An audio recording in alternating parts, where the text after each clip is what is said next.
Welcome to the world of chemistry. Myself, Professor Zate. Today, we are going to discuss about the valence bond theory for coordination compounds. Pauling suggested that coordination compounds is the result of the use of vacant orbital of metal to form coordinate covalent bond with approaching ligands. इसका मतलब क्या है कि coordinate bond कब तैयार होता है? जब लिगेंड उसके दो इलेक्ट्रॉन मेटल को डोनेट करता है।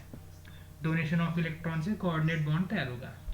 फिर जब ये लिगेंड मेटल को इलेक्ट्रॉन डोनेट करेगा तो मेटल को स्पेस चाहिए रखने के लिए, क्योंकि मेटल इलेक्ट्रॉन एक्सेप्ट करेगा। तो मेटल को स्पेस चाहिए, मतलब मेटल के पास क्या चाहिए? एम्प्टी ऑर्बिटल्स चाहिए। फिर ये लिगेंड से लिए हुए इलेक्ट्रॉन मेटल अपने एम्प्टी ऑर्बिटल्स में रखेगा। फिर उसके बाद क्या होगा कि मेटल के पास कितनी स्पेस है और लिगेंड ने कितने इलेक्ट्रॉन पेयर डोनेट किए, उसके हिसाब से उसकी ज्योमेट्री आएगी। अगर दो लिगेंड से इलेक्ट्रॉन लिए तो मेटल और दो लिगेंड के बीच में क्या आता है? लीनियर शेप आता है, तो लीनियर ज्योमेट्री। तीन लिगेंड से लिया तो trigonal planner.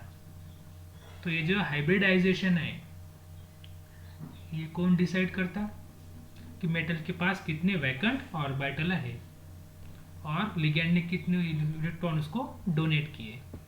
Some assumptions of the valence bond theory. Valence bond theory ने क्या क्या कहा है देखते हैं। तो पहले metals empty orbital plus ligands electrons, यानी मेटल के पास एम्प्टी ऑर्बिटल रहेंगे और लिगेंड के इलेक्ट्रॉन रहेंगे। लिगेंड इलेक्ट्रॉन मेटल के एम्प्टी ऑर्बिटल में डोनेट करेगा। Metals empty orbital is nothing but its coordination number of metal. मतलब मेटल ने कितने एम्प्टी ऑर्बिटल हाइब्रिडाइजेशन में यूज किए, उसे उसका हम कोऑर्डिनेशन नंबर कहेंगे। प्योर एस और पी और डी ऑर्बिटल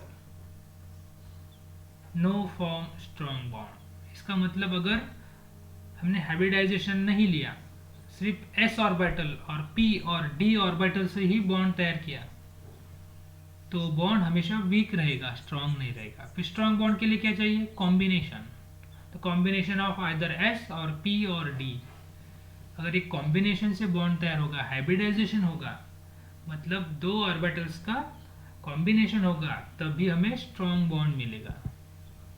फॉर एग्जाम्पल, अगर हमारे पास 1s है और 3p ऑर्बिटल है, तो it is the combination of s and p orbitals. तो s एक है और p तीन है, तो हमें क्या मिलेगा? sp3 hybridisation. वैसे d2sp3 रहता है। अब ये d2sp3 में d2 पहले है sp3 से, मतलब हमने पहले d के इलेक्ट्रॉन फिल किए। d में कितने इलेक्ट्रॉन फिल किए? दो इलेक्ट्रॉन। s में एक इलेक्ट्रॉन यानी एक पेयर, और p में तीन इलेक्ट्रॉन पेयर। फिर ये d अगर हमने पहले भरे तो उसे बोलते हैं इनर ऑर्बिटल और लो स्पिन कॉम्प्लेक्सेस। जब एग्जांपल देखेंगे तब क्लियर होगा कि इनर ऑर्बिटल क्या है और आउटर ऑर्बिटल क्या है। फिर इसे लो स्पिन और हाई स्पिन क्यों कहते हैं।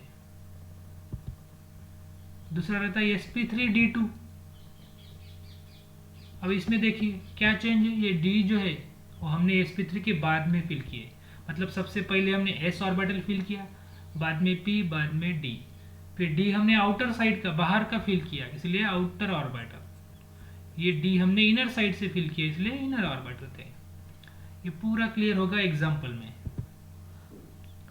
अनपेयर्ड इलेक्ट्रॉन्स, अगर कॉम्प्लेक्स तैयार होने के बाद अगर अनपेयर्ड इलेक्ट्रॉन बचता है तो उस कॉम्प्लेक्स को बोलेंगे हम पैरामैग्नेटिक कॉम्प्लेक्स।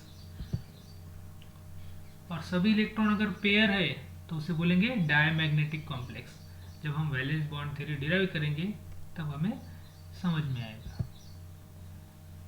मैग्नेटिक मूवमेंट भी कैलकुलेट कर सकते हैं हम इसके बेसिस पे। मैग्नेटिक मूवमेंट का फॉर्मूला है mu s is equal to √n in bracket n+2। तो n मतलब है नंबर ऑफ अनपेयर्ड इलेक्ट्रॉन्स, यानी वीबीटी डिराइव करने के बाद जितने भी अनपेयर्ड इलेक्ट्रॉन बचते हैं और n इज इक्वल टू अगर हमने लिया और उसका आंसर निकाला तो हमें मिलेगी उसकी मैग्नेटिक मूवमेंट। कुछ बेसिक्स चाहिए वीबीटी के लिए, क्योंकि इलेक्ट्रॉन जब हम फिल करेंगे, क्योंकि बेसिक की वीबीटी का क्या है कि लिगेंड्स के इलेक्ट्रॉन हमें फिल करना है vacant orbital of metals, metal के एम्प्टी ऑर्बिटल में फिल करना है। तो कुछ बेसिक्स और सबसे इंपॉर्टेंट चाहिए। तो लिगेंड्स किस टाइप के रहते हैं? लिगेंड दो टाइप के रहते हैं, कुछ रहते हैं वीक लिगेंड, उसे बोलते हैं वीक फील्ड लिगेंड्स, और कुछ रहते हैं स्ट्रॉन्ग फील्ड लिगेंड्स। ये स्पेक्ट्रोकेमिकल सीरीज है, इसमें आप देख सकते हैं। सबसे वीक कौन है? आयोडीन, बाद में ब्रोमीन, यानी जैसे जैसे आप लेफ्ट टू राइट जाएंगे वो वीक से स्ट्रॉन्ग होते जाएंगे। फिर क्लोरीन, फिर सल्फर, ऐसे ये स्ट्रॉन्ग होते गए। और सबसे स्ट्रॉन्ग कौन है? Carbonyl, CO। तो कार्बोनिल सबसे स्ट्रॉन्ग और आयोडीन सबसे वीक।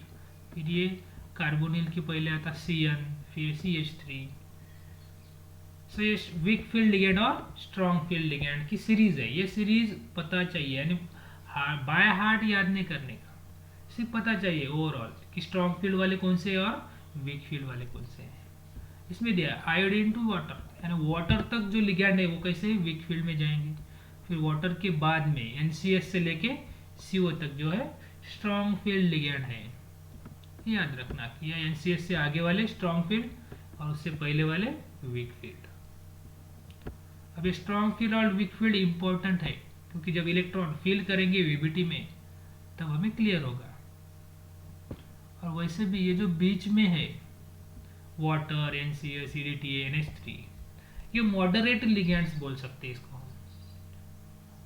क्योंकि ये बीच में है, स्ट्रॉन्ग और वीक के बीच में है। इसका मतलब ये मॉडरेट है, कभी स्ट्रॉन्ग करके भी एक्ट हो सकते हैं, कभी वीक करके भी एक्ट हो सकते हैं। जैसे अमोनिया, अमोनिया स्ट्रॉन्ग भी एक्ट होगा और वीक भी एक्ट होगा, एग्जाम्पल हम देखेंगे आगे।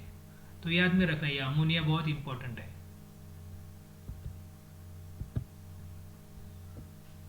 अभी हमने बोला था कि स्ट्रॉन्ग फील्ड और वीक फील्ड लिगेंड क्या कर सकता है। तो ये स्ट्रॉन्ग फील्ड का एक जस्ट एग्जांपल लिया है, कैसे डिराइव करते हैं ये बाद में देखेंगे। सपोज ये हमारा इलेक्ट्रॉनिक कॉन्फिगरेशन आया Ni2+ का। अब देखो स्ट्रॉन्ग फील्ड लिगेंड साइनाइड हमने लिया CN क्या है? स्ट्रॉन्ग फील्ड लिगेंड है।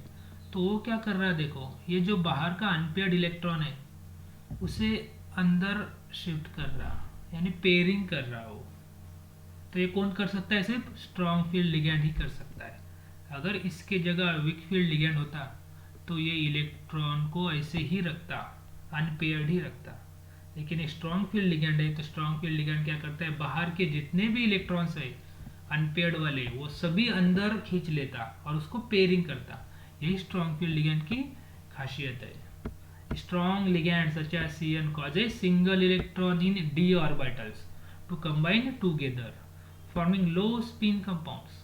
और इसे हमने लो स्पिन कहा क्योंकि ये स्पिन जो है एक इलेक्ट्रॉन की स्पिन देती है हाफ प्लस हाफ। तो जितने अनपेड इलेक्ट्रॉन ज्यादा उतनी उसकी स्पिन ज्यादा। तो ये जो अनपेड इलेक्ट्रॉन है पहला वाला उसकी प्लस हाफ, दूसरा अनपेड इलेक्ट्रॉन उसकी प्लस हाफ, टोटल स्पिन हो गई 1। लेकिन जब ये पेयर्ड में जाएगा, जैसे पहले बॉक्स में देखिए, पहले इलेक्ट्रॉन की जब भी हमेशा प्लस हाफ रहती है और दूसरी इलेक्ट्रॉन उसी बॉक्स में अगर हमने डाला तो उसका रोटेशन एंटी क्लॉकवाइज रहेगा। पहले की प्लस हाफ क्यों है? क्योंकि उसका क्लॉकवाइज रोटेशन है। दूसरा एंटी क्लॉकवाइज रोटेशन में जाएगा तो उसको माइनस हाफ रहेगा। तो प्लस हाफ और माइनस हाफ क्या रहेगा? 0। तो उसकी स्पिन 0 हो गई। मतलब जब भी इलेक्ट्रॉन्स की पेयरिंग करेंगे उसकी स्पिन 0 हो जाएगी। तो जब भी इलेक्ट्रॉन अनपेयर्ड रहेगी उसकी स्पिन प्लस हाफ, +1, +2 ऐसी रहेगी। मतलब जितने अनपेयर्ड इलेक्ट्रॉन ज़्यादा उतनी उसकी स्पिन ज़्यादा रहेगी। तो स्पिन ज़्यादा कब रहेगी? जब वो अनपेयर्ड रहेगी। और अनपेयर्ड कब रहते? जब वीक फील्ड लिगेंड होगा तब। यानी वीक फील्ड लिगेंड को ही हम क्या कह सकते हैं? High spin complex. और उसकी पेयरिंग कब होगी? जब वो स्ट्रॉन्ग फील्ड लिगेंड रहेगा। और पेयरिंग हुई मतलब उसकी स्पिन कम हुई, इसलिए स्ट्रॉन्ग फील्ड लिगेंड को ही हम क्या कह सकते हैं? उसमें लो स्पिन कंपाउंड्स। ये सब क्लियर होगा एग्जांपल में। और क्या बेसिक्स चाहिए? देखिए कि कोऑर्डिनेशन नंबर क्या है कंपाउंड का, फिर हाइब्रिडाइजेशन क्या आया, मतलब कौन से ऑर्बिटल्स ने बॉन्ड तैयार किया, और ज्योमेट्री उसकी क्या आने वाली है। जैसे ये कोऑर्डिनेशन नंबर 2 है मतलब क्या कि 2 ही कोऑर्डिनेट बॉन्ड तैयार हुए, तो हाइब्रिडाइजेशन क्या होगा, एस और पी। स्ट्रक्चर क्या मिलेगा, ज्योमेट्री उसकी लीनियर ही मिलेगी। ये देखिए ये जो हाइब्रिडाइजेशन है वो फिक्स है, वो वैसे ही आना चाहिए कि वही क्या है, स्टेबल हाइब्रिडाइजेशन है। कोऑर्डिनेशन नंबर 3 हुआ तो sp2 ही मिलेगा, ज्योमेट्री आएगी ट्राइगोनल प्लानर।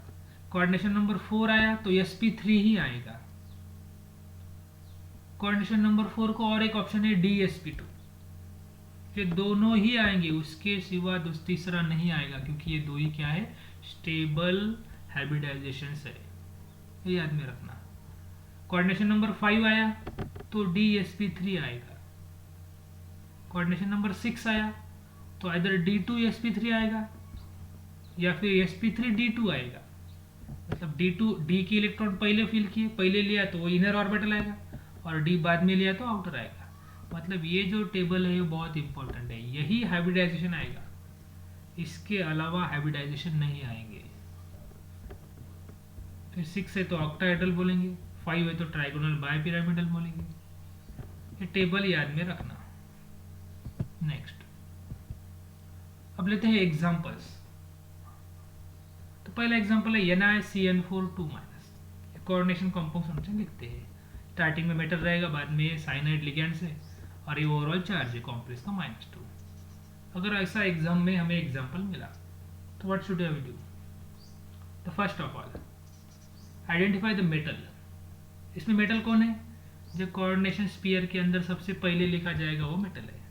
सबसे पहले कौन लिखा, निकेल, तो हमारे पास निकेल ये मेटल है।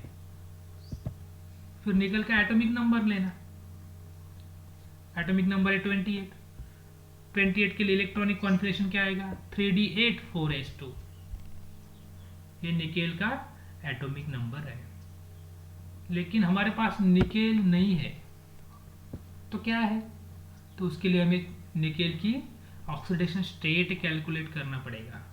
हमारे पास Na नहीं है, हमारे पास Na+2 है, तो ये सबसे इंपॉर्टेंट स्टेप है।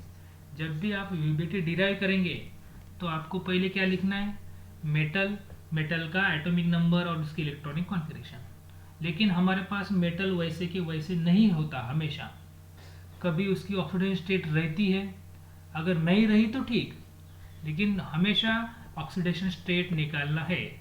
तो पहली स्टेप इलेक्ट्रॉनिक कॉन्फिगरेशन लिखना न्यूट्रल मेटल का, बाद में मेटल की ऑक्सीडेशन स्टेट निकालना। तो ऑक्सीडेशन स्टेट ऑफ निकेल कितनी है, +2 है। तो कैसे कैलकुलेट करते हैं, हमने प्रीवियस वीडियोस में देखा है। तो ये जो कॉम्प्लेक्स के ऊपर ओल और चार्ज है, it is the summation of charges of all compounds. जो भी स्पेसीज है उसके अंदर सबके समेशन कितना आना चाहिए, -2 आना चाहिए।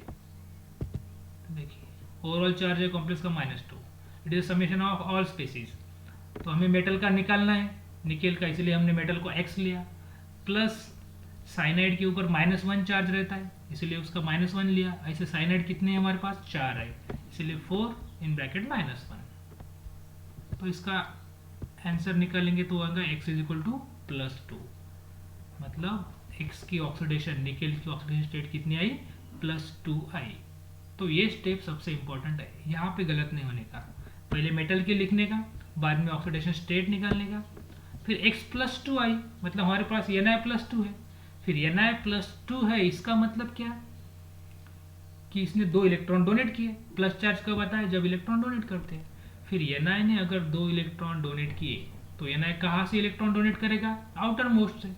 तो इलेक्ट्रॉनिक कॉन्फिगरेशन देखिए हमारे पास क्या है, 3d8 4s2, आउटर मोस्ट कौन है, s वाले ऑर्बिटल्स। फिर s में से 2 इलेक्ट्रॉन डोनेट किए तो फिर क्या बचेगा, 3d8 4s0, क्योंकि s में से हमने क्या किए, 2 इलेक्ट्रॉन डोनेट किए, क्योंकि हमारे पास Na+2 है। तो फाइनल इलेक्ट्रॉनिक कॉन्फिगरेशन क्या हुआ, 3d8 4s0। ये याद रखना हमेशा कि हमें मेटल की नहीं लिखनी, हमें मेटल के बाद उसके ऑक्सीडेशन स्टेट आएंगी, उसका इलेक्ट्रॉनिक कॉन्फिगरेशन लिखना है। तो Na+2 का है 3d8, मतलब 3d में 8d में 8 इलेक्ट्रॉन्स है और s में 0। अब देखते हैं इलेक्ट्रॉनिक कॉन्फिगरेशन ऑफ Na+2। अभी देखा 3d8 4s0 था, क्योंकि 2 इलेक्ट्रॉन उसने एस में से डोनेट किए। तो 3d8, डी में 8 इलेक्ट्रॉन्स है, एस में 0, बाद में p ऑर्बिटल आता है 4p, वो भी एम्प्टी है। अब change in electronic configuration of Ni2+ ion when Cn- ligands approach it. अभी इंपॉर्टेंट है। अब ये ग्राउंड स्टेट में लिख दिया हमने। ग्राउंड स्टेट मतलब क्या, कि जो जो उसका इलेक्ट्रॉनिक कॉन्फिगरेशन है मेटल के ऑक्सीडेशन स्टेट पकड़ के, वो उसका ग्राउंड स्टेट है। अब क्या होगा, Ni2+ पहले अकेला था, अब ये Cn जो है 4, वो उसके पास आएंगे बॉन्ड तैयार करने के लिए। जैसे जैसे Cn निकेल के पास आएंगे, अब ये साइनाइड क्या है, स्ट्रॉन्ग फील्ड लिगैंड है। अब स्ट्रॉन्ग फील्ड लिगैंड है, उसकी वजह से ये साइनाइड क्या करेंगे, जैसे साइनाइड के पास लिगैंड से मतलब उसके पास भी इलेक्ट्रॉन है, उनके पास भी नेगेटिव चार्ज है, फिर ये लिगैंड की नेगेटिव चार्ज और ये निकेल के इलेक्ट्रॉन्स, ये दोनों में क्या होगा, रिपल्शन होगा। अब ये साइनाइड स्ट्रांग है, इसकी वजह से ये रिपल्शन ज्यादा करेगा, इसीलिए वो क्या करेगा, बाहर की इलेक्ट्रॉन अंदर शिफ्ट करेगा। ये स्ट्रांग फील्ड लिगैंड ही कर सकता है, वीक फील्ड नहीं करेगा। तो स्ट्रांग फील्ड लिगैंड क्या करेगा, ये बाहर के जो भी अनपेयर्ड इलेक्ट्रॉन है सबको अंदर खींचेगा, तो ये बाहर का एक इलेक्ट्रॉन अंदर जाएगा। तो ये हो गई हमारी एक्साइटेड स्टेट। ये एक्साइटेड स्टेट बहुत इंपॉर्टेंट है। तो एक्साइटेड स्टेट आइदर वैसे ही रहेगी या फिर चेंज होगी। वैसी कब रहेगी, जब वीक फील्ड लिगैंड होगा तब जैसे है वैसे ही रहेगी, लेकिन जब स्ट्रांग फील्ड लिगैंड है तब वो बाहर के इलेक्ट्रॉन अंदर लेगा। तो जैसे साइनाइड स्ट्रांग फील्ड लिगैंड है, तो उसने बाहर के इलेक्ट्रॉन क्या किए, अंदर लिए। तो अब क्या हो गया, 3D में 4 जो सब ऑर्बिटल है वो फील है, एक बचा हुआ है। अब इनके बीच में बॉन्ड तैयार हुआ, क्योंकि Cn अंदर आए, इसकी वजह से इसने इलेक्ट्रॉन अंदर खींचे। अब एक Cn कितना देगा, 2 इलेक्ट्रॉन देगा, मतलब एक पेयर देगा, क्योंकि उसे कोऑर्डिनेट बॉन्ड कहेंगे। फिर एक Cn अगर एक पेयर देगा तो 4 Cn कितने देंगे, 4 पेयर। फिर 4 पेयर हमें फिल करना है, लिगैंड के इलेक्ट्रॉन हमें मेटल के एम्प्टी ऑर्बिटल में फिल करना है। अब कहाँ से स्पेस बची है, यहाँ से D से। तो एक पेयर जाएगी D में, एक पेयर जाएगी S में, और 2 पेयर जाएंगे बचे हुए P में। अब कौन से ऑर्बिटल्स हमने फिल किए, देखो जो हमने लिगैंड के इलेक्ट्रॉन लेके फिल किए वही हमें ऑर्बिटल्स लेना है। अब देखिए, D में एक पेयर गई इसलिए D, S में एक पेयर गया इसलिए S, और P में 2 पेयर गया इसलिए P2। तो इसका हाइब्रिडाइजेशन आएगा DsP2। तो ये हो गया उसका DsP2 final hybridisation of NiCN4 2-। फिर DsP2 का शेप क्या रहेगा, टेट्राहेड्रल ज्योमेट्री रहेगी उसकी। अब लिखते हैं मैग्नेटिक बिहेवियर। मैग्नेटिक बिहेवियर क्या है, अगर सभी पेयर्ड इलेक्ट्रॉन है तो डायमैग्नेटिक। अब देखिए यहाँ पे अनपेयर्ड इलेक्ट्रॉन कुछ दिख रहा है क्या, नहीं, मतलब सभी क्या है, डायमैग्नेटिक कंपाउंड है। अगर पेयर्ड रहता, एक भी पेयर्ड रहता, अनपेयर्ड रहता, तो वो पैरामैग्नेटिक। तो समझ में आया। यहाँ पे सबसे इंपॉर्टेंट स्टेप है एक्साइटेड स्टेट वाली, कि जब स्ट्रॉन्ग फील्ड लिगैंड अंदर आएगा तो वो बाहर के अनपेयर्ड इलेक्ट्रॉन अंदर धकेलेगा। अब दूसरा एग्जांपल लेते हैं, यहाँ पे क्लियर होगा। देखिए अब मैंने लिया NiCl4 2-। अब यहाँ पे मैंने साइनाइड जो पहले इसमें स्ट्रॉन्ग था, अब स्ट्रॉन्ग निकाल के मैंने वीक लिया Cl। तो क्या चेंजेस होते हैं देखते हैं। तो NiCl4 -2, फिर से वही बेसिक्स हमें पहले मेटल की लिखनी है। मेटल की आएंगी, Ni की आएंगी 3d8 4s2, लेकिन Ni2+ है, Ni2+ 2 इलेक्ट्रॉन डोनेट करेगा, सेम एग्जांपल है। तो S के इलेक्ट्रॉन उसने डोनेट किए, तो यहाँ पे आएगा Ni2+ का 3d8, S के 2 इलेक्ट्रॉन डोनेट किए। अब देखिए, अब Cl Ni के आजू बाजू में आएगा। अब Cl जैसे जैसे आजू बाजू में आएगा तो निकेल क्या करेगा, Cl वीक फील्ड लिगैंड है। अब Cl अगर वीक फील्ड लिगैंड है तो वो इलेक्ट्रॉन की पेयरिंग नहीं कर सकता क्योंकि वो वीक है। और Cl अगर वीक है तो ये इलेक्ट्रॉन देखिए अब यहाँ पे शिफ्ट नहीं होगा, यानी बाहर के जो भी अनपेयर्ड इलेक्ट्रॉन्स है वो अब अंदर शिफ्ट नहीं होंगे, क्यों नहीं होगी? क्योंकि यहाँ पे वीक फील्ड लिगैंड है। तो पहले एग्जांपल में देखिए सेम डायग्राम, हमने ये बाहर का इलेक्ट्रॉन जो है वो अंदर शिफ्ट किया था क्योंकि साइनाइड था। इस केस में क्लोरीन है तो क्लोरीन क्या करेगा? इलेक्ट्रॉन अंदर नहीं शिफ्ट करेगा क्योंकि वो वीक फील्ड लिगैंड है। तो देखिए ये क्लोरीन अंदर नहीं शिफ्ट हुआ, वैसे कि वैसे ही उसने इलेक्ट्रॉनिक कॉन्फ़िगरेशन रखा, तो एक्साइटेड स्टेट यहाँ पे सेम रहेगी एज अ ग्राउंड स्टेट क्योंकि क्लोरीन वीक फील्ड लिगैंड है। तो बाद में आए फिर क्लोरीन, 4 क्लोरीन आएंगे, एक क्लोरीन एक पेयर देगा। अब क्लोरीन को स्पेस कहाँ पे बची? अब डी में तो स्पेस नहीं तैयार हुई क्योंकि ये इलेक्ट्रॉन अनपेयर्ड वाला अंदर नहीं आया, तो फिर उसको कहाँ से फील्ड करना पड़ेगा? एस से। फिर एस में गई एक पेयर और बचे हुए 3 पेयर गए पी में। फिर एस का एक ऑर्बिटल फिल किया और पी के हमने 3 ऑर्बिटल्स फिल किए, तो क्या मिलेगा? sp3 हाइब्रिडाइजेशन मिलेगा। sp3 का फिर से क्या मिलेगा हमें? टेट्राहेड्रल मिलेगा। इसका नेचर देखते हैं, इसका नेचर क्या है? फिर से पैरामैग्नेटिक आएगा। क्यों? क्योंकि यहाँ पे अनपेड इलेक्ट्रॉन्स है। कितने हैं? 2 अनपेड इलेक्ट्रॉन्स है। तो 2 अनपेड इलेक्ट्रॉन है तो क्या है?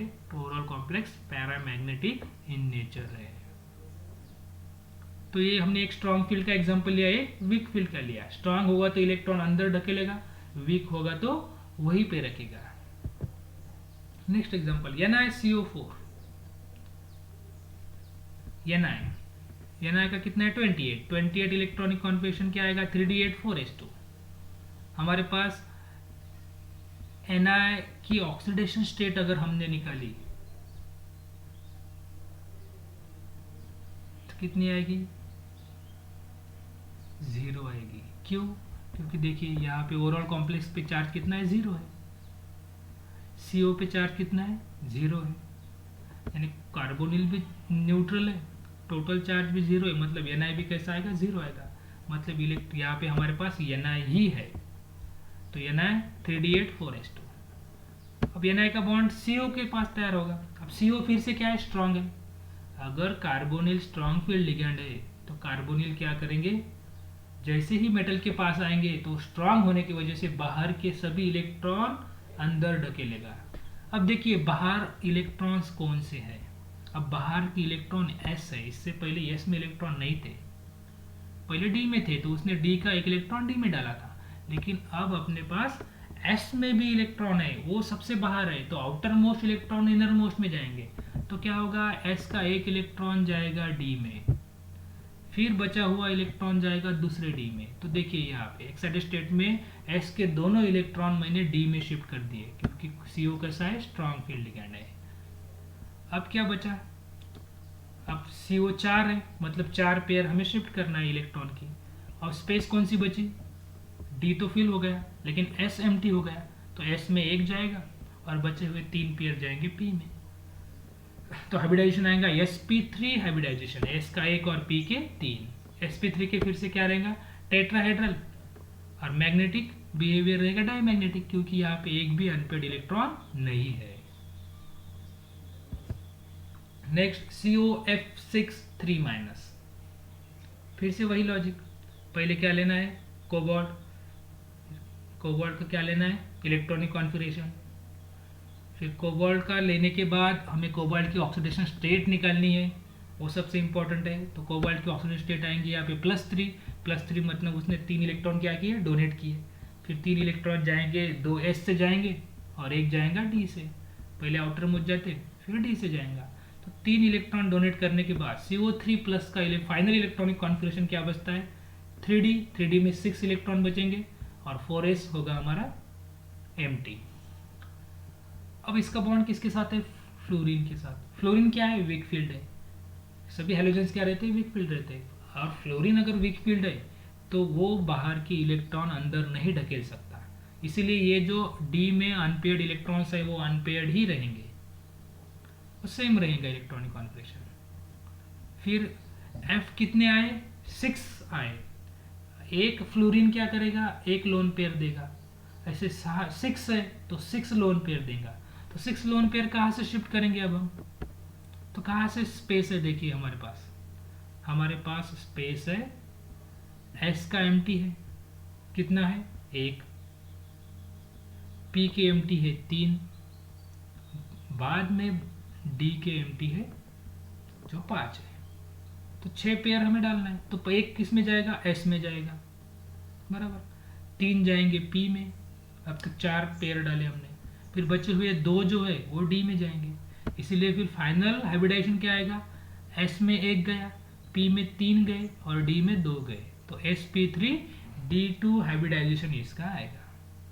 और इसे हम क्या कहेंगे, आउटर इलेक्ट्रॉनिक कॉन्फ़िगरेशन, क्योंकि ये जो डी हमने लिखा, डी में जो इलेक्ट्रॉन फिल किए हमने बाहर वाला लिया, 4d वाला लिया, ये 3d में नहीं फिल किए, क्योंकि 3d में जो है अनपेड इलेक्ट्रॉन है और ये वीक फील्ड होने की वजह से इलेक्ट्रॉन अंदर शिफ्ट नहीं हो रहे, इसीलिए डी के इलेक्ट्रॉन हम ढील रहे, फिल तो कर रहे हैं लेकिन कहाँ से, 4d वाले बाहर वाले फिल कर रहे हैं। sp3d2 इसे क्या करेंगे, आउटर इलेक्ट्रॉनिक कॉन्फ़िगरेशन रहेगा और इसमें मैग्नेटिक बिहेवियर ज़्यादा रहेगा।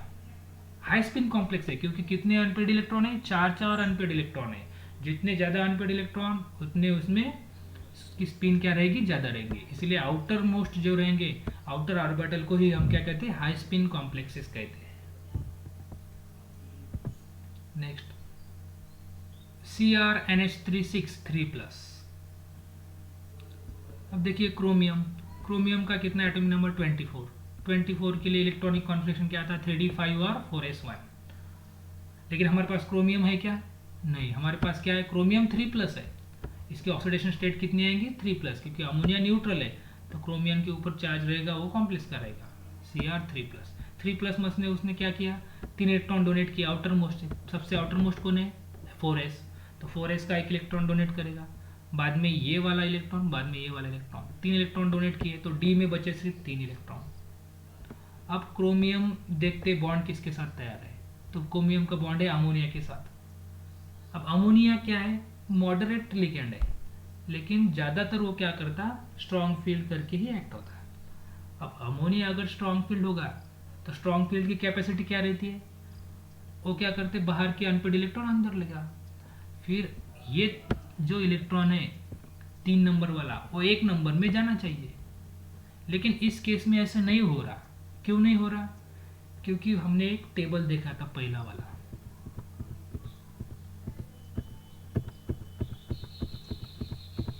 ये वाला टेबल देखिए, इसमें क्या बोला था कि उसका हाइब्रिडाइजेशन ऐसे ही आना चाहिए, sp अगर 2 कोऑर्डिनेशन नंबर होगा तो 3 होगा तो sp2 sp3 dsp2 dsp3, यही क्या है, स्टेबल हाइब्रिडाइजेशन है। ये छोड़ के अगर हाइब्रिडाइजेशन आते हैं तो वो स्टेबल नहीं होंगे। इसलिए अगर देखिए ये अमोनिया स्ट्रांग है, अगर इसने ये इलेक्ट्रॉन अंदर शिफ्ट किया तो क्या होगा, डी के 3 ऑर्बिटल एम्प्टी होगी और D3 ऐसा तो कोई हाइब्रिडेशन है ही नहीं, ज़्यादा से ज़्यादा हम D के कितने इलेक्ट्रॉन फील करेंगे, 2 ऑर्बिटल से फील कर सकते हैं, तो D3 sp2 ऐसा तो कोई आने वाला नहीं है, इसलिए हमें इनर ऑर्बिटल से D से ज़्यादा कितने इलेक्ट्रॉन कितने ऑर्बिटल फील कर सकते हैं, सब ऑर्बिटल 2 ही फील कर सकते हैं, D2 से ही स्टार्ट कर सकते हैं, इसलिए ऑलरेडी हमारे पास 2 एम्प्टी ऑर्बिटल है D के, इसलिए ये इलेक्ट्रॉन अंदर नहीं जाएगा। तो ये याद रखना कि स्ट्रॉन्ग फील्ड लिगेंड भी हो तो भी वो हमेशा इलेक्ट्रॉन अंदर ढकेलेगा ऐसे नहीं, वो कंडीशन के हिसाब से है कि हमें स्टेबल इलेक्ट्रॉनिक कॉन्फ़िगरेशन और स्टेबल हाइब्रिडाइजेशन मिलना चाहिए, तो डी के हमेशा D2 से ही स्टार्ट होंगे, या तो 2 इलेक्ट्रॉन भरेंगे या फिर 1 डी से स्टार्ट होगा, D3 कभी भी हमें नहीं मिलेगा, इसलिए अमोनिया स्ट्रांग होके भी ये इलेक्ट्रॉन अंदर शिफ्ट नहीं होगा। तो क्या बचा, सिर्फ डी के 2 बचे, बाद में 1 जाएगा एस का और बचे हुए 3 जाएंगे पी के, तो क्या मिलेगा, D2 डी के 2 एस का 1 और पी के 3, D2 sp3 हाइब्रिडाइजेशन हमें मिलेगा। तो ये एक्सेप्शन एग्जाम्पल है, एक्सेप्शन बोले तो सब कंसेप्ट क्लू वाले एग्जाम्पल है, इसमें क्या होगा कि स्ट्रांग होने के बाद भी इलेक्ट्रॉन अंदर जाएंगे ऐसा नहीं, क्योंकि हमें हाइब्रिडाइजेशन जो चाहिए कोऑर्डिनेशन नंबर के लिए वही चाहिए, वही स्टेबल होते हैं, इसलिए अमोनिया स्ट्रांग होके भी इसने इस बार इलेक्ट्रॉन अंदर नहीं ढकेले, क्योंकि हमें D2 sp3 यही चाहिए, D3 sp D3 ऐसा कोई भी हाइब्रिडाइजेशन नहीं रहता, इसलिए D2sp3 ही रहेगा। Next example ZnOH4 2 minus. फिर से हमारे पास जिंक कौन से स्टेट में है, +2 स्टेट में है कि OH के ऊपर -1 चार्ज है, ऐसे 4 है इसलिए -4, ये -2 है तो जिंक कितना रहेगा +2। तो Zn+2 मतलब क्या करेगा, वो S में से 2 इलेक्ट्रॉन डोनेट करेगा, S में से 2 इलेक्ट्रॉन डोनेट कर दिया, S क्या हो गया, एम्प्टी हो गया। अब क्या करना है हमें कि OH देखना है कैसा है, आप OH स्ट्रांग रहे या वीक रहे, इस एग्जांपल में सिर्फ कोई फायदा नहीं होने वाला, क्योंकि ऑलरेडी क्या है, सभी इलेक्ट्रॉन्स पेयर है, यानी बाहर के इलेक्ट्रॉन अंदर शिफ्ट करने के लिए एक तो बाहर इलेक्ट्रॉन अनपेयर्ड है ही नहीं, S में भी नहीं है, और बाहर अनपेयर्ड भी होगे तो जिंक में एम्प्टी स्पेस ही नहीं है इलेक्ट्रॉन लेने के लिए। इसलिए या इस केस में चाहे आप स्ट्रॉन्ग फील्ड लिगैंड लो या वीक फील्ड लिगैंड लो, बाहर के इलेक्ट्रॉन अंदर शिफ्ट होंगे ही नहीं, क्योंकि अंदर भी जगह नहीं, जिंक क्या ऑलरेडी फुल है, 3D10 ऑलरेडी फुल है। तो फिर बचे कहाँ से, 4s से, और OH कितने 4, मतलब 4 पेयर जाएंगे, तो एक पेयर जाएंगी S में और 3 पेयर जाएंगे P में, इसलिए क्या मिला, S में 1 पेयर, P में 3 पेयर, sp3 हाइब्रिडाइजेशन मिला। नेक्स्ट CuNH3 2 प्लस, इसमें कॉपर कितना है 29 के लिए क्या आएगा 3D10 4s1। अब कॉपर कौन से स्टेट में है, +2 स्टेट में है, तो CuNH3 2 प्लस, अब +2 स्टेट में है मतलब वो क्या करेगा, 2 इलेक्ट्रॉन डोनेट करेगा। अब 2 इलेक्ट्रॉन कौन से जाएंगे, आउटर मोस्ट का पहले जाएगा, तो 4s का 1 इलेक्ट्रॉन जाएगा, फिर ये 3D में से लास्ट वाला 1 इलेक्ट्रॉन जाएगा, ये 2 इलेक्ट्रॉन उसने डोनेट किए। अब बचा क्या, ये लास्ट में 1 इलेक्ट्रॉन बचेगा। अब देखते हैं क्या होता है, ये भी थोड़ा सा हटके एग्जाम्पल है, सभी एग्जाम्पल हमने ऐसे लिए जो थोड़े से हटके है, उसमें से कुछ तो भी कंसेप्ट क्लियर होंगे। अब अमोनिया है, अमोनिया क्या करेगा, स्ट्रॉन्ग फील्ड लिगैंड है, स्ट्रॉन्ग फील्ड लिगैंड है तो वो क्या करने वाला है, सब इलेक्ट्रॉन अंदर ढकेलेगा। अब यहाँ पे 1 इलेक्ट्रॉन था, क्योंकि 2 इलेक्ट्रॉन डोनेट किए, यहाँ पे 1 इलेक्ट्रॉन था, अब यहाँ वाला जो एम्प्टी वाला इलेक्ट्रॉन दिखाया मैंने, वो अंदर उसको जाने के लिए जगह तो नहीं है, अगर अंदर नहीं गया तो क्या मिलेगा हमें, S इलेक्ट्रॉन फील करना पड़ेगा, तो sp3 मिलना चाहिए। लेकिन ये ऐसा एग्जांपल है, इसमें हमें DsP2 मिलता, क्योंकि अमोनिया स्ट्रांग तो है, फिर ये स्ट्रांग इलेक्ट्रॉन क्या करेगा लिगैंड, ये यहाँ पे जो 1 इलेक्ट्रॉन था उसको अंदर तो जगह नहीं है, तो उसको बाहर शिफ्ट करेगा। तो देखिए 1 इलेक्ट्रॉन मैंने 4p के 3rd ऑर्बिटल में डाला, देखिए, तो ये भी होता है, ऐसे भी होता है, ऐसे नहीं कि हमेशा इलेक्ट्रॉन अंदर ही शिफ्ट हो गए, कभी कभी एक्सेप्शनल एग्जांपल में एक आधा इलेक्ट्रॉन बचा और उसको अगर वही इलेक्ट्रॉनिक कॉन्फिगरेशन गेन करना है, हाइब्रिडाइजेशन गेन करना है DsP2 वाला, तो उसके लिए D क्या चाहिए, हमें एम्प्टी चाहिए। तो ऐसे कब होता है कि फिर ये इलेक्ट्रॉन क्या करेगा, अंदर शिफ्ट तो जगह नहीं है, तो ये इलेक्ट्रॉन जाएगा बाहर, तो उसने क्या किया, P के लास्ट ऑर्बिटल में क्या किया, उसने शिफ्ट कर दिया। तो ये अमोनिया ने स्ट्रांग है तो उसने क्या किया, कभी कभी इलेक्ट्रॉन बाहर भी शिफ्ट होते हैं, तो इस केस में इलेक्ट्रॉन बाहर शिफ्ट हुआ। अब कौन से एम्प्टी बचे, D का 1 बचा, S का और P के 2, तो क्या मिलेगा हमें, DsP2 हाइब्रिडाइजेशन मिला। तो ये याद रखना, क्योंकि अमोनिया जो है वो क्या करेगा, अंदर का ही लेगा, स्ट्रांग है, स्ट्रांग फील्ड क्या करते हैं, अंदर के D लेते हैं, और वीक फील्ड क्या करते हैं, बाहर के D लेते हैं। क्योंकि स्ट्रॉन्ग फील्ड लिगैंड है तो वो अंदर के D में ही जगह बनाते हैं सभी इलेक्ट्रॉन शिफ्ट करके, और वीक फील्ड है तो वीक फील्ड इलेक्ट्रॉन शिफ्ट नहीं कर सकते, इसलिए उसको D कौन से यूज करने हैं, बाहर के। तो ये स्ट्रॉन्ग फील्ड है, उसने क्या किया, बाहर 1 इलेक्ट्रॉन शिफ्ट किया, ये एग्जांपल एक्सेप्शनल है, याद रखना। तो क्या मिला हमें, DsP2। अभी पैरामैग्नेटिक है, क्योंकि यहाँ पे 1 अनपेयर्ड इलेक्ट्रॉन है बचा हुआ जो हमने बाहर शिफ्ट किया है, तो पैरामैग्नेटिक नेचर है, DsP2 उसका हाइब्रिडाइजेशन है। नेक्स्ट एग्जांपल FeNH3 ये फिर से एक्सेप्शनल एग्जांपल है, जो भी एग्जांपल ले उसमें से कुछ ना कुछ अलग कंसेप्ट हमें मिलेगा। और इसमें क्या है देखिए, आयरन Fe2 स्टेट में है, Fe2+ स्टेट में है, मतलब क्या, 2 इलेक्ट्रॉन डोनेट करेगा, तो उसने 2 इलेक्ट्रॉन कहाँ से डोनेट किए, S के, तो S के 2 इलेक्ट्रॉन डोनेट किए, तो Fe2+ का क्या मिलेगा हमें, इलेक्ट्रॉनिक कॉन्फ़िगरेशन 3d6 4s0। बाद में FeNH3 6 2+। अब क्या करना है कि अमोनिया देखना है स्ट्रांग है कि वीक है। तो अमोनिया क्या है, स्ट्रांग फील्ड लिगैंड है। अगर वो स्ट्रांग फील्ड लिगैंड है तो वो क्या करेगा, ये जो अनपेयर्ड इलेक्ट्रॉन है उसको क्या करेगा, अंदर शिफ्ट करेगा, पेयरिंग करेगा। तो जब वो पेयरिंग करेगा तो 2 इलेक्ट्रॉन अंदर 2 जाएंगे, तो D के 2 स्पेस बचेंगे, तो क्या मिलना चाहिए, D2sp। लेकिन ऐसा नहीं मिला। ये जो अमोनिया स्ट्रांग होके भी उसने इलेक्ट्रॉन अंदर शिफ्ट नहीं किए। तो क्यों नहीं किए, तो इसीलिए मैंने क्या बोला, अमोनिया मॉडरेट लिगैंड है। वो कभी स्ट्रांग करेगा फील्ड, कभी वीक फील्ड करके एक्ट करेंगे। तो अमोनिया जनरली स्ट्रांग फील्ड करके ही एक्ट होता है, लेकिन जब वो Fe+2 और Mn+2 के साथ रहेगा, ये नीचे देखिए रेड में मैंने लिखा Fe+2 एंड Mn+2 के साथ में रहेगा, तब वो वीक फील्ड करके एक्ट होगा। ये हमेशा याद रखना, एक्सेप्शनल एग्जांपल्स है और ये बहुत इंपॉर्टेंट रूल है। तो Fe+2 और Mn+2 के साथ में अमोनिया क्या करेगा, वीक फील्ड करके एक्ट होगा। तो हमारे पास क्या है, एक एग्जांपल में Fe+2 है, Fe+2 है, इसीलिए ये क्या करेगा, वीक फील्ड करके एक्ट होगा। मतलब ये बाहर के इलेक्ट्रॉन अंदर शिफ्ट नहीं करेगा। तो फिर बची स्पेस कहाँ से, S से, तो S में 1 पेयर, P में 3 पेयर और बचे हुए 2 पेयर D में जाएंगे। तो हमें क्या मिलेगा, sp3d2 हाइब्रिडाइजेशन मिलेगा। तो ये रूल फिर से याद रखना अमोनिया, कि अमोनिया स्ट्रांग ही रहता है लेकिन कभी कभी वीक फील्ड करके एक्ट होगा। कब, जब Fe+2 और Mn+2 रहेगा। तो ये है हमारे VBT के सभी कंसेप्ट।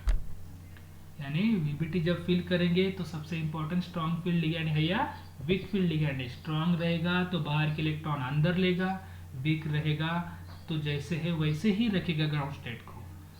तो स्ट्रांग है तो हमेशा बाहर के इलेक्ट्रॉन अंदर लेगा, ऐसे ही नहीं, वो भी हमने एग्जांपल देखा, क्योंकि हमें स्टेबल हाइब्रिडाइजेशन मिलना चाहिए तभी वो लेगा। हमेशा बाहर के इलेक्ट्रॉन अंदर आते ऐसे नहीं, कभी कभी अंदर के इलेक्ट्रॉन बाहर भी जाता, हमने एक एग्जांपल में देखा, वो भी याद रखना। और अमोनिया हमेशा स्ट्रांग है लेकिन कभी कभी वो वीक करके भी एक्ट होगा। कब, Fe+2 और Mn+2। तो देखिए दोस्तों, तो ये VBT में ऐसे एग्जाम्पल्स हमने लिए जो कुछ ना कुछ क्ल्यू देंगे, कुछ ना कुछ कंसेप्ट क्लियर करेंगे।